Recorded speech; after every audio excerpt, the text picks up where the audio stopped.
অপরাধ করে থাকলে শেখ হাসিনাকে ফিরিয়ে এনে বিচারের মুখোমুখি করা উচিত বলে মনে করেন অন্তর্বর্তীকালীন সরকারের প্রধান উপদেষ্টা ডক্টর মোহাম্মদ ইউনূস।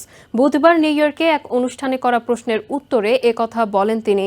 ইউনূস জানান, বর্তমানে বিভিন্ন খাতে সংস্কার করাই অন্তর্বর্তী সরকারের প্রধান লক্ষ্য। সংস্কার শেষে যৌক্তিক সময়ের মধ্যে নির্বাচন দেওয়া হবে।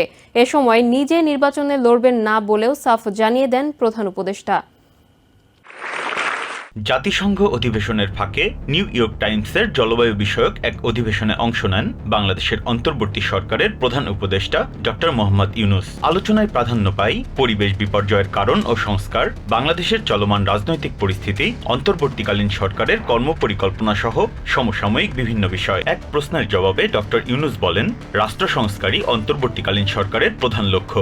সংস্কার শেষেই আয়োজন করা হবে নির্বাচন। সাবেক প্রধানমন্ত্রী শেখ হাসিনাকে ভারত থেকে দেশে ফিরিয়ে আনা হবে কিনা এমন প্রশ্নের জবাবে প্রধান উপদেষ্টা বলেন, অপরাধ করে থাকলে তাকে দেশে ফিরিয়ে এনে বিচারের মুখোমুখি করানো হবে। এক প্রশ্নের জবাবে প্রধান উপদেষ্টা জানান, নির্বাচনে দাঁড়ানোর কোনো পরিকল্পনা নেই তার। এ সময় ন্যায় বিচার ও আইনের শাসন নিশ্চিতে বর্তমান সরকারের নেয়া নানা উদ্যোগের কথাও জানান প্রধান উপদেষ্টা। Biprajit Chanda, TVN 24 news desk. New York থেকে সম্প্রচারিত টিভিএন 24 টেলিভিশন বিশ্বজুড়ে বাঙালির কণ্ঠস্বর।